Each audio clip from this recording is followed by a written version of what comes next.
Terima kasih pemirsa, Anda masih bersama kami di Suara Jakarta dan saat ini saya sudah terhubung dengan Bapak Arifin Purwakananta selaku Dirut Basnas Pusat dan kami akan berbincang terkait bagaimana peran dari Basnas sendiri dalam penanganan COVID-19.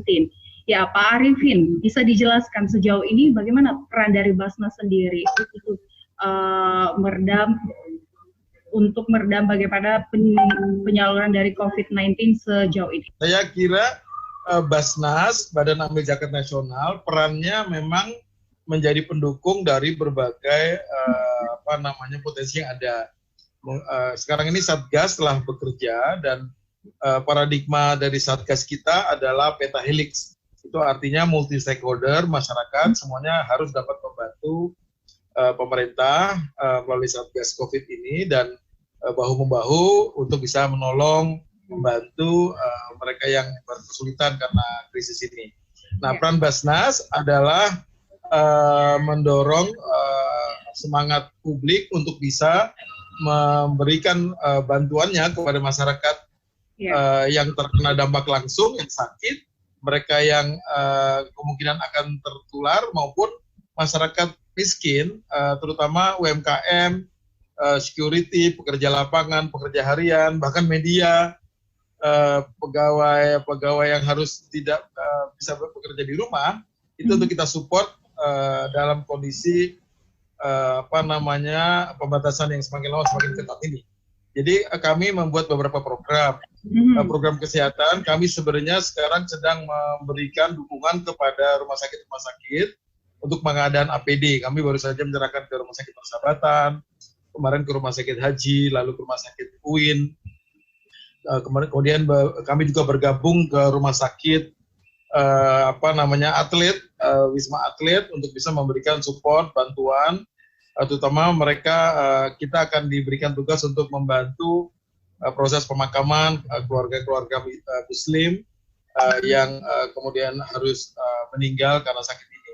Kami juga selain kesehatan, kami juga sedang membuat program pencegahan penyebaran COVID. Ya, diantaranya adalah membuat kegiatan penyemprotan di tempat-tempat umum, kemudian membuat bak sanitasi, kita sudah sebarkan 100 di Jabodetabek, kemudian kami juga membuat ruang sanitasi, semacam ruangan di Rumah Sehat Basnas untuk bisa mengobservasi mereka yang dianggap suspek untuk kita bisa tangani, karena mereka selama ini datang ke klinik-klinik kita di 6 wilayah kita itu, kalau mereka datang dengan suspek, tentu saja pasien lain akan bercampur sehingga kita membuat ruang isolasi observasi di Rumah Sehat Basnas. Itu untuk kesehatan. Kemudian ada lagi sekarang kita sudah masuk kepada dampak yang terjadi untuk sektor-sektor UKM, teman-teman kita, sahabat-sahabat kita yang tidak harus bekerja di luar rumah, tapi dengan pembatasan mereka terhenti, maka kami membuat beberapa program. Satu diantaranya adalah Cash for Work. Sudah banyak, beberapa ini sudah mulai ojol ya, terutama kami dorong karena tidak ada yang jalan-jalan, kami pakai untuk bisa mengoperasikan dan melaksanakan aktivitas penyebaran bak cuci tangan yang di Jabodetabek itu. Kemudian kami juga membuat program itu namanya Cash for Work, yaitu kami tidak memberikan uang cuma-cuma, tapi uang dan mereka bisa bekerja mengerjakan kegiatan yang diperlukan oleh masyarakat. Kami sedang menyiapkan ada namanya paket paket sembako dan sanitasi untuk keluarga-keluarga yang memang betul-betul ada di rumah dan betul-betul tidak bisa bekerja. Paket ini isinya adalah beras, minyak, kemudian peralatan jenis-jenis makanan sembako lainnya, plus sanitasi, sabun mandi, deterjen, dan sebagainya itu. Seharga kira-kira Rp250.000 kami packing untuk keluarga-keluarga miskin. Dan terakhir kami sedang mendorong yang ini belum dilakukan adalah bantuan langsung tunai. Ini betul-betul kepada yang sudah tidak mampu lagi melakukan apa-apa. Kami akan berikan makanan jadi maupun bantuan langsung tunai. Gitu, Mbak. Ya, baik, Pak Arifin, kan wabah COVID-19 ini sangat berdampak pada perekonomian Indonesia dan terlebih masyarakat bawah. Nah, menurut Pak Arifin, apakah akan ada kebijakan khusus yang akan dikeluarkan oleh Basnas terkait penarikan zakat? Ya, saya kira masyarakat sekarang sudah naik kegemaran berdonasinya. Mereka terketuk melihat berita-berita TV, termasuk dari TV kita ini. Saya kira akan meningkatkan semangat kedermawanan. Tinggal kita dorong, kita fasilitasi. Kami bekerja sama dengan lembaga-lembaga amil zakat dan Badan Amil Zakat seluruh Indonesia yang jumlahnya 500 lembaga itu. Dari Sabang sampai Merauke, kita sudah bekerja sama membentuk namanya Crisis Center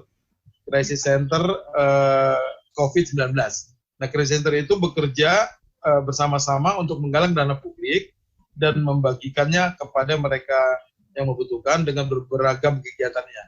Jadi pertama yang dibuat kebijakan adalah membuka seluas-luasnya partisipasi publik kepada korban COVID. Yang kedua, kami juga mengantisipasi dampak ekonomi yang akan menyerang kelompok terbawah ya. Kita sudah menghitung bahwa kemungkinan kita akan lebih panjang. Sebenarnya kita tidak berdoa, tapi hitung-hitungan kami bencana ini bisa sampai Agustus, mungkin betul-betul selesai sampai September. Sehingga ini sangat panjang. Kami harus menghitung semua semua sumber daya dan semua rencana agar bisa membantu mereka yang membutuhkan pada saat September itu. Terima kasih, Mbak. Ini pertanyaan yang menarik karena ini juga kami juga menginspirasi yang lainnya, karena tidak mungkin benar sendirian. Ini harus ditopang oleh dunia usaha, volunteer, dan juga lembaga-lembaga zakat se-Indonesia.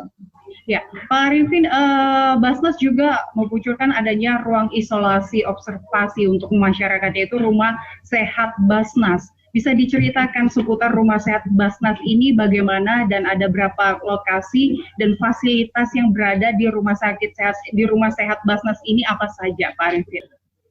Ya, betul. Jadi kami sudah punya Rumah Sehat Basnas ini, klinik pertama ada di 6 provinsi sekarang ya, Jakarta, Jogja, Jawa Barat, Sulawesi Selatan, Sulawesi Tengah, mana tadi ya, Pekanbaru, Surabaya, dan ke-6 itu sekarang ini menyediakan ruang. Kami belum menangani pasien. Jadi kami akan membuat sebuah penanganan untuk bisa merujuk kepada rumah-rumah sakit yang dirujuk. Oleh sebab itu kami menyediakan namanya ruang observasi, isolasi. Jadi ruang ini digunakan untuk menerima mereka yang kami anggap gejalanya sama dengan COVID, itu langsung masuk pada pintu yang berbeda dengan pintu pasien-pasien lain. Karena kita sudah menangkap adanya ketakutan pasien lain kalau ada pasien yang batuk-batuk, panas gitu, jadi mereka minggir semua. Jadi ini kami sediakan itu dan kami lengkapi dengan berbagai kelengkapan yang diperlukan untuk standar kedokteran yang diperlukan untuk pasien COVID, dan kami siapkan ambulan untuk rujukan ke rumah sakit yang ditetapkan oleh pemerintah. Kami punya dokter, punya tenaga paramedis, dan punya ambulan. Mudah-mudahan ini bisa membantu mereka yang kesulitan untuk mendapatkan fasilitas dan mendapatkan jalur rujukan, karena sekarang ini sudah mulai banyak yang seperti itu. Ya, baik. Terima kasih Pak Arifin Purwakananta selaku Dirut Basnas Pusat telah berbagi informasi dengan kami. Dan pemirsa, demikianlah perbincangan kami dengan sejumlah narasumber terkait penyebaran virus corona yang saat ini terjadi. Saya Desmi Sitanggam, pamit undur diri. Terima kasih atas perhatian Anda dan sampai jumpa.